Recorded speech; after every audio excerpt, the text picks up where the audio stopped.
Hey, coucou tout le monde. Alors aujourd'hui je vais vous parler de l'insomnie. Qu'est-ce que c'est que l'insomnie? Alors l'insomnie c'est pas une maladie. Je ne sais pas comment expliquer ça, mais c'est un problème qui touche environ 60% des jeunes. Et moi je fais partie de ces 60%. Qu'est-ce que l'insomnie? L'insomnie c'est quand par exemple une personne quand nous on a école, on dort au moins 8 heures, et quand on n'a vraiment pas école, quand on est en vacances, on a un petit peu les steaks, on a 10 heures de sommeil en tout. Quand on est insomniaque, moi par exemple pendant les vacances, je dors à peu près 4 heures, ce qui n'est pas vraiment assez. Quand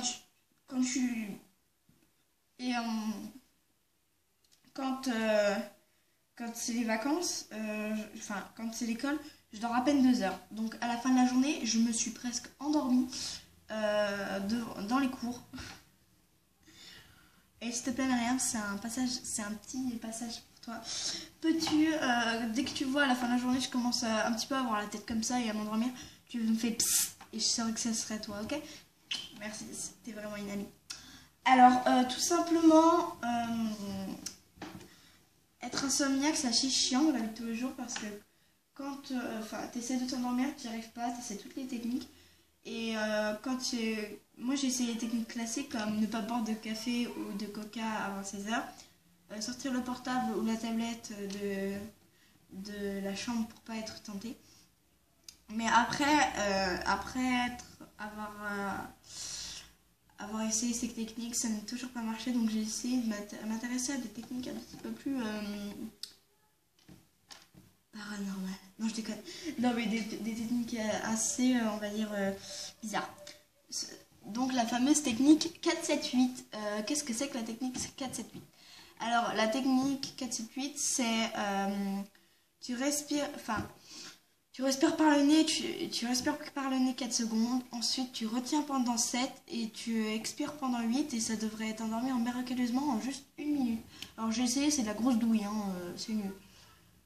Donc moi du coup je reste éveillée jusqu'au moment où je ne peux vraiment plus, où je dors en fait. Et une fois j'étais tellement fatiguée, c'était 16 heures je crois, mon frère montrait une vidéo et d'un coup je me suis endormie devant la vidéo. Ouais. Elle durait 2 minutes. Au bout de 59 minutes, je me suis endormie. J'en pouvais plus.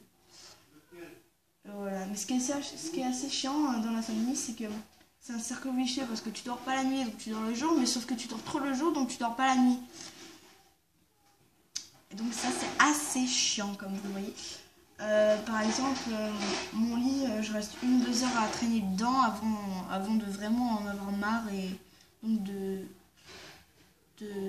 d'essayer de m'occuper, quoi. Excusez-moi, petite pause.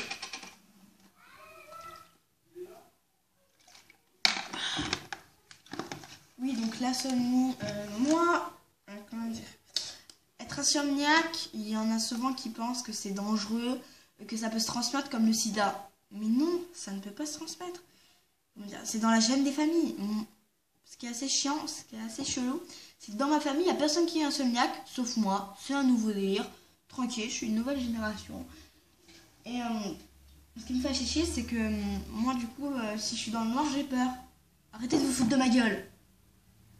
Donc si je suis dans le noir, j'ai peur. Et donc j'allume la lumière, celle-là, la qu'on voyait là. Et j'arrive à dormir, mais c'est pas ça le problème, c'est que je me suis habituée, et je me demande si plus tard je devrais quand même encore dormir la lumière allumée. Mais bon, ma mère m'a dit, de toute façon, t'inquiète pas, ça va passer. Tu vas passer Scap et tout et tout. J'ai dit, maman, être insomniaque, ça se garde toute la vie. Et plus souvent, ça touche les enfants, enfin pas les enfants, les ados au lycée. Non, au collège et au lycée. Moi, bizarrement, il y a 5% de gens, quand même, d'enfants, qui sont insomniaques dans la vie, dans tout le monde, sur les 60%. Hein. Imaginez un petit peu le délire, quoi. Je suis unique au monde. Unique. Bon, c'est fait ce podcast sur l'insomnie. J'espère qu'il vous aura plu. Si vous a plu, laissez un petit pouce bleu. N'hésitez pas à me suivre sur les réseaux sociaux, Facebook, Sakura, Sakura DX, sur Instagram, Clélia DX, et sur Twitter, I love you Alimo. Mais vous inquiétez pas, je changerai très... Bah au pire, je sais ce que je vais faire. Non, je vais changer de nom en fait, parce que sinon ça va être trop galère après. Bisous!